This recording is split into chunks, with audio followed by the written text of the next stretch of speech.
तो hello guys, कैसे हो। मैं आ चुका हूँ आज एक नए मानवा के साथ। तो चैनल पर नए हो तो सब्सक्राइब कर देना और बेल आइकन को ऑन पे सेट कर देना।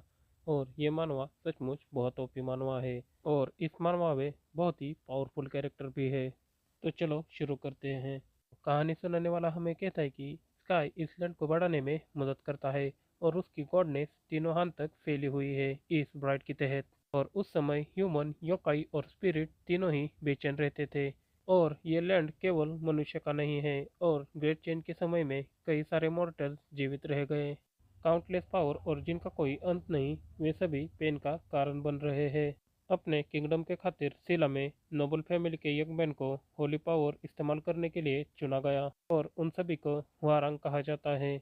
यह कहानी एक हुआरंग के रिक्वीम जर्नी जो सिला में सामने आती थी। फिर हमें एक आदमी को दिखाया जाता है जो कहता है अगर डेथ है तो स्पिरिट को शांति जरूर मिलनी चाहिए। इसका मतलब है कि उन्हें शांत रहने की जरूरत है। हम उन्हें गहरी नींद में सुला देते हैं भले ही वह कुछ भी न हो। पर व्हाइट ड्रेस वाला आदमी कहता है कि भले ही वह कुछ भी न हो।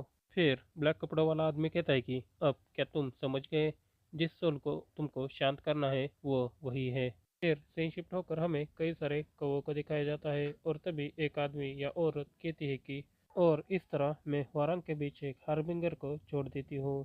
हार्बिंगर मतलब अग्रदूत। फिर हमें ब्लड की बारिश को दिखाया जाता है।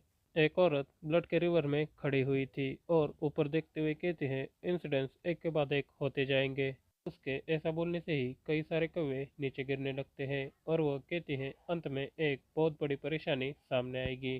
फिर हमें सीन शिफ्ट होकर एक पैलेस को दिखाया जाता है जिसका नाम सेराबेल वोल्सियोंग होता है। फिर तभी एक लड़की कहती है क्या तुमने साइबेल प्रोवेंस में खून की बारिश की कहानी सुनी है। इस पर दूसरी लड़की कहती है बस इतना ही मैंने सुना है, एक दूसरे गांव में पक्षियों का झुंड जमीन पर गिरकर मर गया।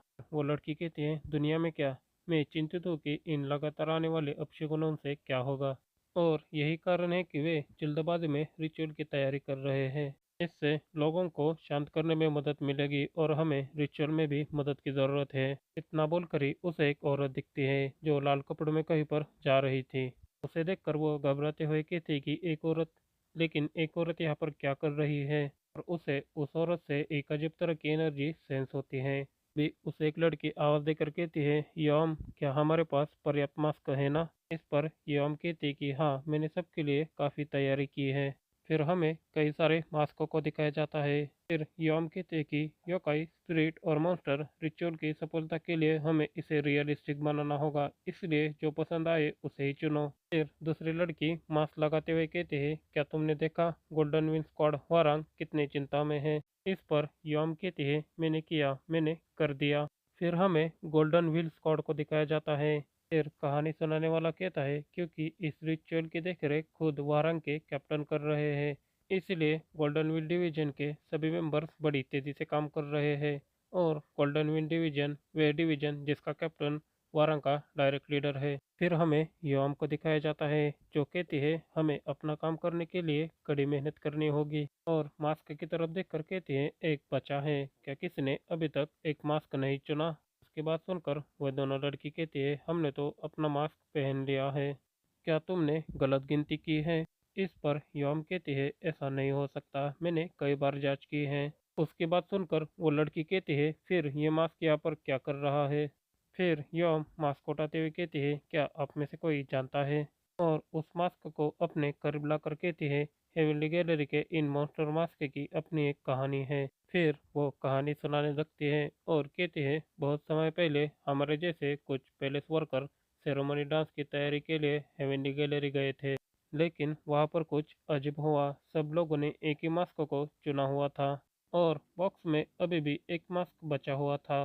पहले तो वो कंफ्यूज हो गए लेकिन जल्द ही उन्हें पता चला किसी ने कुछ ऐसा पहन लिया जो मास्क नहीं था। उसकी ये कहानी सुनकर वे दोनों लड़कियां थोड़ी घबरा जाती हैं। फिर यम उस मास्क को पहनते हुए उनको डराने लगती हैं। उसे देखकर वे दोनों और भी ज़्यादा डरने लग जाते हैं। फिर वो लड़की कहती है सचमुच तुमने मुझे डरा दिया, इस तरह के मजाक फिर दोबारा मत करो, यह बहुत डरावना था। फिर दूसरी लड़की कहती है हाँ, और अगर हम ऐसी बेवकूफ़ी करते हुए पकड़े गए तो हमें सजा दी जाएगी। फिर सभी लड़कियां बाहर जाते हुए कहती है यह ध्यान में रखो कि अपना मुकुटा खो मत देना। फिर एक लड़की पीछे देखती है, यॉम उधर ही खड़ी हुई थी। फिर वो यॉम से कहती है, यॉम किसका इंतज़ार कर रही हो, जल्दी चलो। फिर हमें यॉम को दिखाया जाता है, जो कि बड़ी खतरनाक दिख रही थी। उसे उस मास्क ने पोजेस कर लिया था।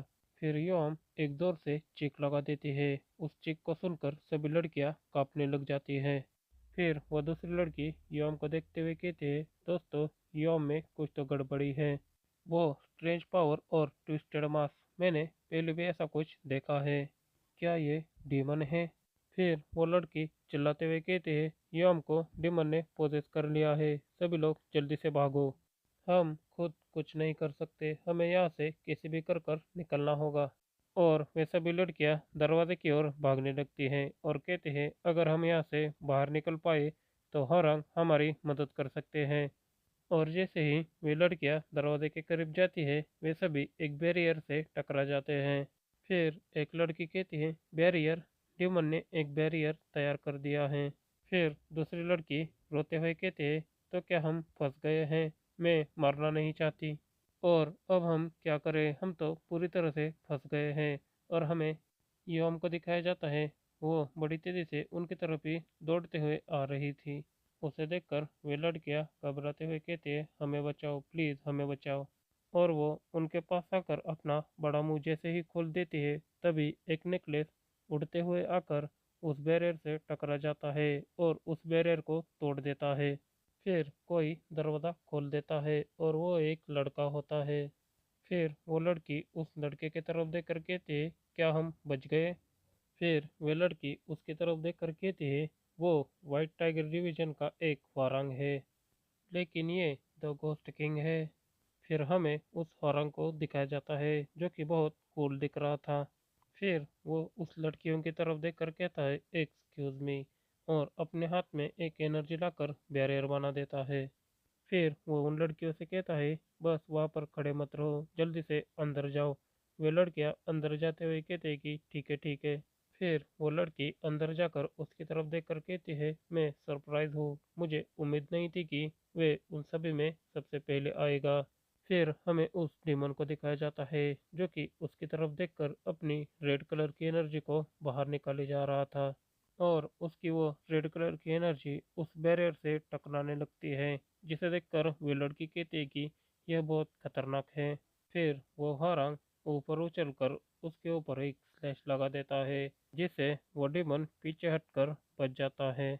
उसे देखकर वे लड़की कहती है, ये कितना अमेजिंग है, वे अभी भी उस डिमन से लड़े जा रहा है।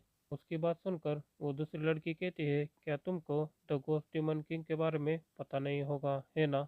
वो द ग्रेट स्पिरिचुअल पावर के साथ पैदा हुआ था, यहाँ तक कि वारंग के बीच में भी ऐसा कोई नहीं। शायद इसलिए उन्होंने गोल्डन व्हील डिवीजन के लोगों से पहले ही इस इविल प्रेजेंस को सेंस कर लिया था और सबसे पहले यहाँ पहुँचे।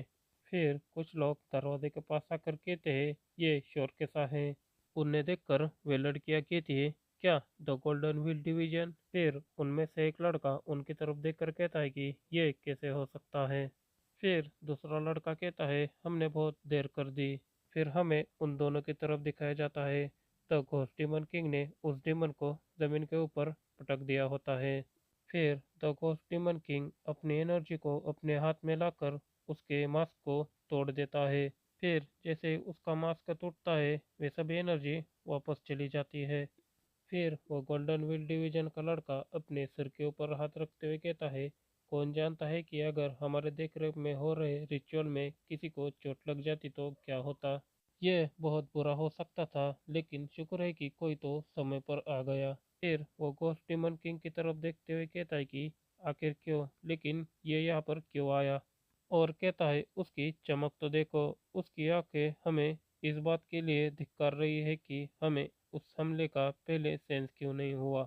और फिर वह उसकी तरफ देखकर हंसने लगता है, जैसा कि कुछ हुआ ही ना हो।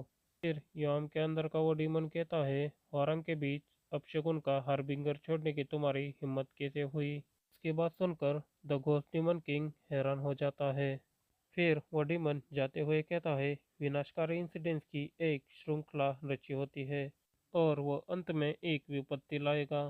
फिर एक लड़का और लड़की आकर कहती है, अपशकुन का हार्बिंगर। फिर वो लड़का उसे देख कर कहता है यह वही है, यह कैसे हो सकता है। उनकी बात सुनकर वो गोल्डन व्हील डिवीजन का लड़का कहता है ये सेम क्या है। फिर वो लड़का सोचते हुए कहता है आज सुबह डिवाइन पैलेस के ग्रैंड सुपरवाइजर को एक भविष्यवाणी प्राप्त हुई। ये वारंग के भीतर एक अशुभ संकेत के बारे में था और कैसे आपत्ति लाएगा इसके बारे में। ये बिल्कुल वही शब्द है जो उसके मुंह से निकले थे। यहाँ तक कि हेवनली ट्रेजर में रखी गई बांसुरी को डिस्ट्रॉय करने वाली बांसुरी भी काले रंग की थी। और ड्रैगन से मिली हुई इविल्स को डिस्ट्रॉय करने वाली बांसुरी आर्टिफैक्ट में डिवाइन आर्टिफैक्ट है। ये बहुत बड़ी बात होगी कि बांसुरी के साथ कुछ रचा होगा क्योंकि इससे किंगडम के मुद्दों का समाधान हो सकता है। इस पर गोल्डन व्हील डिवीजन का लड़का कहता है फिर भी हमारे बीच अपशकुन का हार्बिंगर क्या बकवास है। इस पर वो वाइट कपड़े वाला लड़का उसे समझाते हुए कहता है कि क्या तुम ग्रैंड सुपरवाइजर पर यकीन नहीं करते। यहाँ तक कि बुराई को डिस्ट्रॉय करने वाली बांसुरी भी दूषित है। फिर अचानक ही सियोल को कुछ महसूस होता है। वो अपने स्वord को ऊपर उठाते हुए उससे बंधी इंडियन सील को देखने लगता है। वो धीरे धीरे करते हुए टूटे जा रही थी। फिर अचानक ही वो ब्लास्ट हो जाती है। उसे टूटते हुए देखकर वे दोनों भी हैरान हो जाते हैं और कहते हैं सियोल योन ग्रैंड की इंडियन सील टूट गई। फिर हमें उस सील को दिखाया जाता है जो कि पूरी तरह से डिस्ट्रॉय हो चुकी थी। फिर सियोल अपनी यिन यांग सील को उठाने लग जाता है। तभी वे दोनों कहते हैं कि यिन यांग सील एक डिवाइन आर्टिफैक्ट है जो वारंग का एक सिंबल है। इसे इतनी आसानी से नहीं टूटना चाहिए था। यह कितना अशुभ है। तभी व्हाइट कपड़ों वाला लड़का कहता है यह स्पष्ट है और उसकी तरफ उंगली दिखाते हुए कहता है यदि वारंग में कोई अपशगुन हार्बिंगर है तो वह कौन हो सकता है। उसकी बात सुनकर वे सभी लोग हैरान हो जाते हैं और हमें सियोल को दिखाया जाता है जो अपनी इंडियन सील के एक टुकड़े को उठा लेता है। उससे अभी भी स्पिरिचुअल एनर्जी निकल रही थी और वे सियोल के चारों ओर घेर जाती है। और फिर वो लड़का उसकी तरफ उंगली दिखाते हुए कहता है सियोल योन ग्रैंग स्पिरिट को कंट्रोल करता है। फिर हमें सीन शिफ्ट होकर कहानी सुनाने वाला कहता है वारंग में 5 डिवीजन है और वे वारंग और नानगाडो दोनों को संभालते हैं। नानगाडो एक बॉयज का ग्रुप है जो वारंग बनने के लिए उनकी सहायता करते हैं। और डिवीजन में consists of the central golden wheel division शामिल है। वो वारंग का प्रमुख हेड है। The blue dragon division, the white tiger division, the red phoenix division और लास्ट में the black turtle snake division. The white tiger division past में हुई उस इंसिडेंस के पीछे यही लोग थे जहां उन्होंने वारंग को परेशान करने के लिए डिमोन्स को यूज किया था। और इस सब के पीछे सबसे कम उम्र का वारंग सियोल था। सियोल ने छोटी एज में ही अपने माँ बाप को खो दिया था और उसे माउंटेन में कोस ने संभाला था। बचपन से ही वो बहुत टैलेंटेड था जिसके कारण वो घोस्ट के पूरे ग्रुप को अकेला ही लीड करता था और लोग उसे द घोस्ट किंग कहने लगे जिसके कारण यंग एज में ही उसे द 5 डिवीजन के साथ विरोध करना पड़ा। फिर हमें दो लोगों को दिखाया जाता है उनके हाथ में स्वॉर्ड थी और उनके सामने घोस्ट थे। फिर वो कहते हैं ये घोस्ट किंग है, तैयार हो जाओ। फिर कहानी सुनाने वाला कहता है हालांकि उस समय व्हाइट टाइगर डिवीजन के कैप्टन बेक्सान ने उसे अपने साथ ले लिया। तभी बेक्सान उसे कहते हैं अगर तुम पास्ट को भूलकर सही रास्ते पर चलने को तैयार हो तब मैं तुम्हारी सभी पिछली करतूतों की जिम्मेदारी लूंगा। फिर कहानी सुनाने वाला कहता है और इस तरह सियोल को व्हाइट टाइगर डिवीजन का वारंग बनाया गया। और वारंग बनने के लिए सियोल को सबसे पहले उसके खुद की पावर को सील करना पड़ा। फिर बेक्सान ने सियोल के स्पेल्स को यिन यांग के अंदर सेल कर दिया जो कि व्हाइट टाइगर डिवीजन का एक सिंबल था। फिर तभी एक वारंग कहता है लेकिन द घोस्ट किंग ने हमें बहुत नुकसान पहुंचाया है। फिर दूसरा आदमी कहता है लेकिन सर बेक्सान यही चाहते हैं तो यही सही।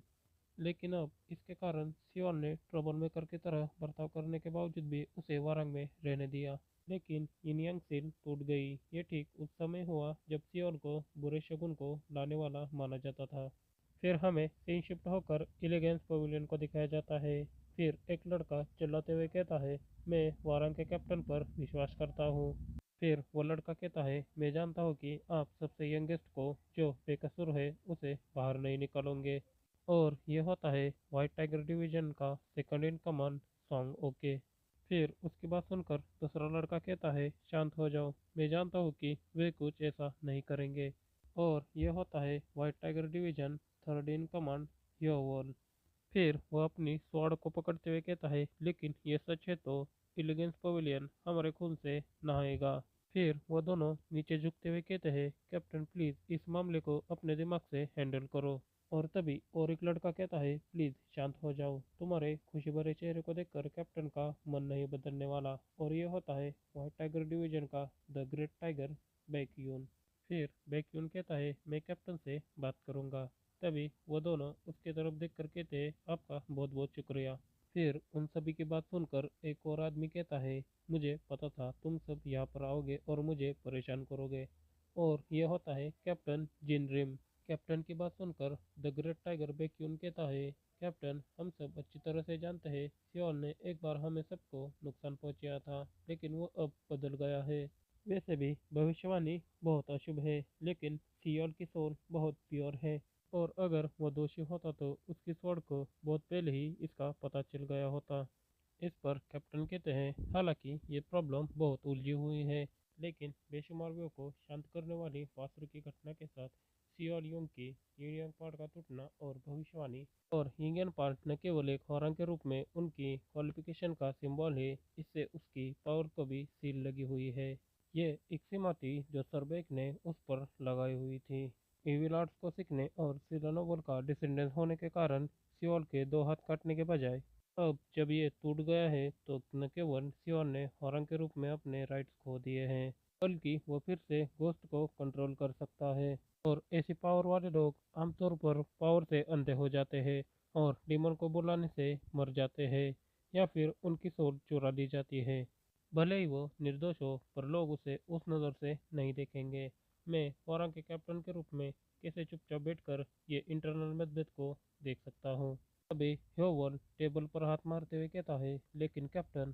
तभी सियोल कहता है, कैप्टन प्लीज मुझे समझने का एक और मौका दीजिए। फिर ग्रेट टाइगर बेकियोन कहता है, वो भले ही घोस्ट को कंट्रोल करने में सक्षम हो सकता है, लेकिन वारंग में इस यार्ड पर रोक लगाने वाले कोई नियम नहीं है।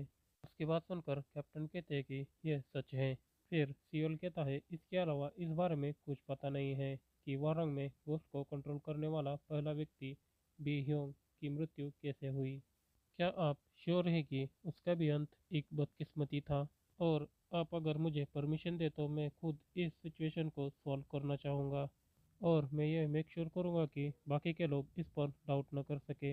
इस पर सॉन्ग के खुश होते हुए कहता है, ये बिल्कुल सही है, हम सभी मिलकर इन अजीब घटनाओं को सॉल्व करने की पूरी कोशिश करेंगे जब तक बेशुमार वेव को शांत करने वाली बांसुरी वापस नहीं आ जाती। इस पर सियोल कहता है, धन्यवाद आप सभी का, लेकिन हम सब चले गए तो डिवीजन की देखभाल कौन करेगा? इसके अलावा मेरी यिन यांग पार्ट डिस्ट्रॉय हो जाने के कारण मेरा हाल पहले जैसा नहीं है। की बात सुनकर सोंगोके और ह्योवल उसकी तरफ देखने लगते हैं। फिर सियोल कहता है, यही कारण है कि मैं व्हाइट टाइगर डिवीजन को छोड़ दूंगा। उसकी बात सुनकर वे दोनों कहते हैं कि क्या तुम सचमुच व्हाइट टाइगर डिवीजन को छोड़ रहे हो? इस पर सियोल कहता है, मैं टेम्पोररी जा रहा हूँ ताकि फिर से वापस आ सकूँ। मैं लोगों के मन में मेरे लिए जो सस्पिशियस है उसे दूर कर दूंगा और एक क्लीन इंसान बनकर वापस आऊँगा। उसकी बात सुनकर कैप्टन कहते हैं, ठीक है, मैं कैप्टन के रूप में इसे अनुमति देता हूँ। और कहते हैं, अपना ध्यान रखना। इस पर सियोल कहता है, आपका बहुत बहुत धन्यवाद। फिर कुछ समय बाद हमें व्हाइट क्लाउड जैन टेम्पल को दिखाया जाता है। फिर एक लड़का कहता है, सियोल क्या आपको सचमुच जाना होगा? फिर हमें शिफ्ट होकर सियोल को दिखाया जाता है। उसके सामने से दो बच्चे उसकी तरफ ही आगे बढ़ रहे थे। उसमें से एक बच्चा कहता है, यह आपके लिए बहुत कठोर होगा, है ना? फिर दूसरा बच्चा कहता है, आपके बिना यहाँ बहुत खालीपन महसूस होगा। फिर सियोल उस छोटे बच्चे के सिर पर हाथ रखते हुए कहता है, शैडो हर समय गायब हो जाती है और फिर से वापस आ जाती है। जब मैं यहाँ से जाऊँगा तुम लोग अच्छे से ट्रेनिंग कर लेना। इस पर छोटा बच्चा कहता है, ठीक है, मैं आपकी बात समझ गया। फिर वो तीनों सामने से आते हुए कहते हैं, क्या तुमने सब पैक कर लिया? फिर सोंगो के उसकी तरफ एक बैग देकर कहता है, इसे अपने साथ ले जाना। और योवुल भी एक बैग देते हुए कहता है, इसे भी अपने साथ ले जाना। फिर ग्रेट टाइगर पैक्यून कहता है, पैसे बचाने के लिए पुराने घर में मत रुकना, सेफ और वार्म जगह पर रहो, अच्छे और क्लीन रेस्टोरेंट में खाना खाओ। इस पर सियोल कहता है, आपका बहुत बहुत धन्यवाद। फिर सियोल सर झुकाते हुए कहता है, मैं सियोल योंग आज व्हाइट टाइगर डिवीजन छोड़ने और वारंग मिशन को अपने दम पर पूरा करने का निर्णय लेता हूँ। और आप सब ने मेरा बहुत अच्छे से ख्याल रखा है, तब भी जब मैं बहुत परेशानी खड़ी कर देता था। पर आप लोगों का बहुत बहुत धन्यवाद। आपने मेरे लिए जो किया मैं उसे कभी नहीं भूलूंगा। पर ग्रेट टाइगर कहता है, हाँ ठीक है, अपना ध्यान रखना और फाइट को अवॉइड करने की कोशिश करना, भले ही दूसरा वारंग तुमको उकसाने की कोशिश करे। फिर सियोन गेट में से होकर चले जाता है। वे लोग उसे जाते हुए देख रहे थे। फिर कुछ समय बाद सियोन जंगल में से होकर जा रहा था। फिर सियोन मन में कहता है, मेरे सीनियर ने जो मेरे लिए किया है मैं उनका उधार कभी चुका नहीं पाऊंगा, इसलिए मैं ऐसा कुछ भी नहीं करूंगा जिससे उन्हें मेरे बारे में चिंता हो। फिर वो हवा को फील करते हुए आगे बढ़ रहा था, तभी उसे कोई आवाज़ देता है। वो वहाँ पर ही रुक जाता है और आगे की तरफ देखने लगता है। आगे से तीन लड़के उसी की तरफ आ रहे थे। उनमें से एक लड़का कहता है, सियोन मैंने सुना है कि तुम्हारी सोर्सरी पावर्स वापस आ गई है। और यह होता है blue dragon division oldest CO gem. फिर सीओ जेम कहता है, मैंने सुना है कि 8 साल पहले जब मैं आइसोलेशन ट्रेनिंग पर था तब तुमने ब्लू ड्रैगन डिवीजन में हमारा बहुत साथ दिया था। और अपने डिवीजन में सबसे ओल्डेस्ट होने के नाते यह सही है कि मैं खुद तुम्हारे पास आकर अपना ग्रेटिट्यूड पेश करूं। फिर सियोल उसे देखकर अपने मन में कहता है, उसने मुझे परेशान करने के लिए एक भी समय बर्बाद नहीं किया।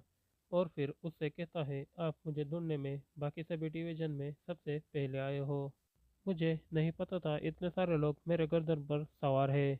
और फिर कहता है, मुझे लगता है कि मैं बहुत फेमस हो गया हूँ, है ना। उसकी बात सुनकर सियोजम कहता है, अब बहुत हो गई बातें। और अपनी स्वॉर्ड पर हाथ रखते हुए कहता है, तुम हमें शो क्यों नहीं दिखाते।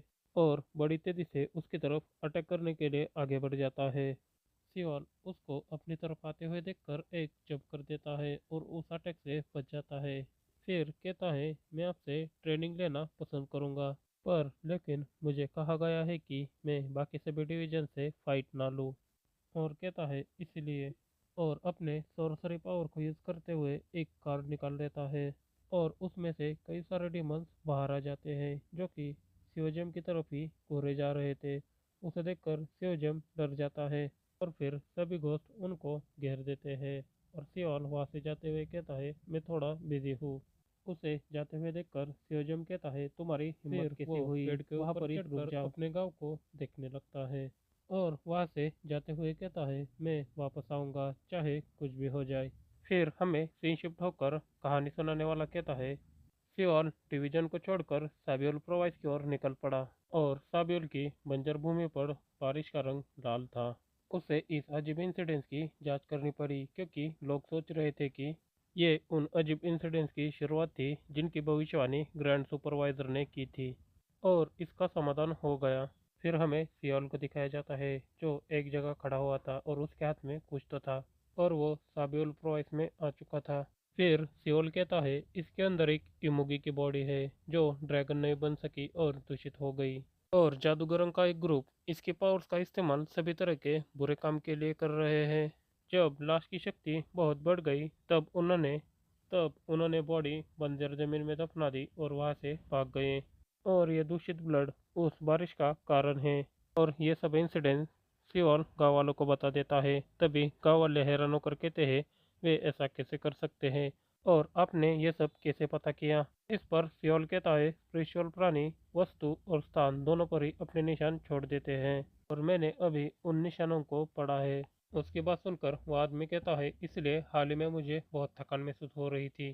फिर वो औरत कहती है, मैंने सोचा कि गॉड हम पर नाराज है। फिर थोड़ी देर बाद हमें सियोल को दिखाया जाता है जो कहता है, अब लाल बारिश नहीं होनी चाहिए।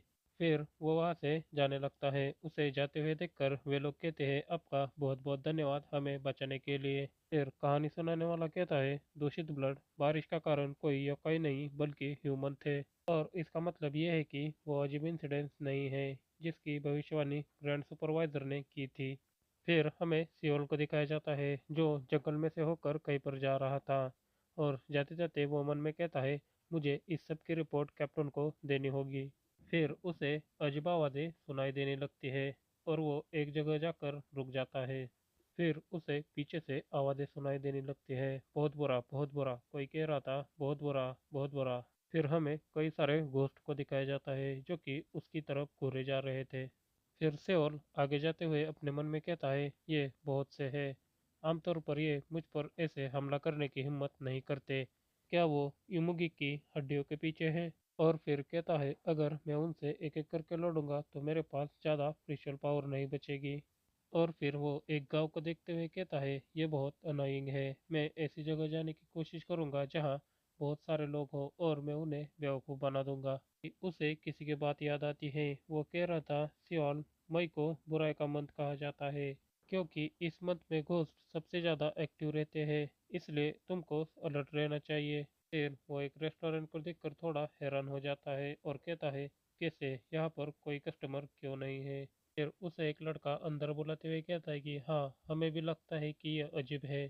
फिर वो लड़का उसके लिए ड्रिंक लाते हुए कहता है, ऐसा लग सकता है कि हम कहीं बीच में नहीं हैं, लेकिन ये कई मुसाफिरों के रास्ते में पड़ता है, इसलिए यहाँ आमतौर पर काफ़ी भीड़ होती है। फिर भी आज हमारे पास एक भी कस्टमर नहीं है। मुझे नहीं मालूम ऐसा क्यों हो रहा है। फिर सियोन अपने मन में कहता है, एक बुरी घटना बाकी सारे बुरी घटनाओं को पैदा करती है। ये बहुत भयानक है। फिर सियोन उन दोनों से कहता है, यहाँ पर कोई बदकिस्मत आ सकती है, इसलिए आप दोनों का यहाँ से चले जाना बेहतर होगा। इस पर वो लड़का कहता है, माफ़ करना, लेकिन आपके कहने का क्या मतलब है? फिर तभी दरवाजे के बाहर से अजीब आवाज़ें आने लगती है। वे घोस्ट कह रहे थे, बहुत बुरा, बहुत बुरा, बहुत बुरा। फिर सियोन उन दोनों से कहता है, बैग ठीक होनी चाहिए, आप दोनों जल्दी से यहाँ से निकल जाओ। उसकी बात सुनकर वो लड़का उस बूढ़े आदमी को वहाँ से ले जाने लगता है। फिर सियोन उस दरवाजे की तरफ देखता है। फिर कई सारे घोस्ट खिड़की से और दरवाजे के बीच में से आने लग जाते हैं और सियोन को चारों तरफ से घेर लेते हैं।